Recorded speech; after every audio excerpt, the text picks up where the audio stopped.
No, m'agradaria, perquè per casualitat d'aquelles també de la vida, no sé per què, però considero que tinc algunes coses interessants a portar en el teatre. No sé, o com a mínim, saps, les meves influències barrejades amb la meva personalitat, etc., dona una cosa que és bastant una mica imprevisible, no?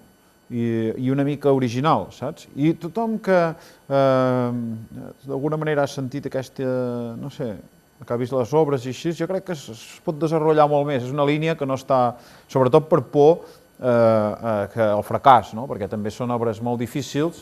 Sí, de poca gent. Algunes persones s'hi han acostat intentant fer el mateix, com que és una cosa tan arriscada i que és molt segur que fracassi. Avui en dia, ja saps tu que el teatre és com un círcul, vull dir, és un círcul, per mi el teatre, tota la gent que es dedica al teatre, per mi és círcul, només van allà a riure, fer saps? Només has de mirar les fotos al diari d'una obra de teatre, saps? Tots estan així amb un rictus, saps?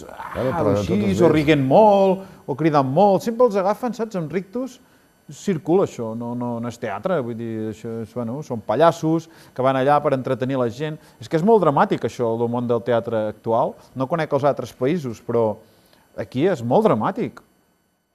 Però, per exemple, en la teva... És dramàtic, mai millor dit, és dramàtic el que està passant, perquè van allà a entretenir a la gent i estan totalment aterroritzats que facin una obra de teatre que a la gent no li agradi o que no tinguin èxit. Perquè, esclar, com que viuen d'això, del dia a dia, de que cada dia han d'anar entrades i cada durar no sé com i no sé què, estan totalment aterroritzats. Vull dir, tenen una por allò cerval, que es diu en castellà, que no sé com es diu en català, és una cosa ja interioritzada totalment i, estan allà en plan xistós tota l'estona o en plan hipergrandiloquent. De fet, hi ha un article d'en Roland Barthes que en parla molt, això, sobre el teatre, els seus assajos crítics, d'aquesta manera.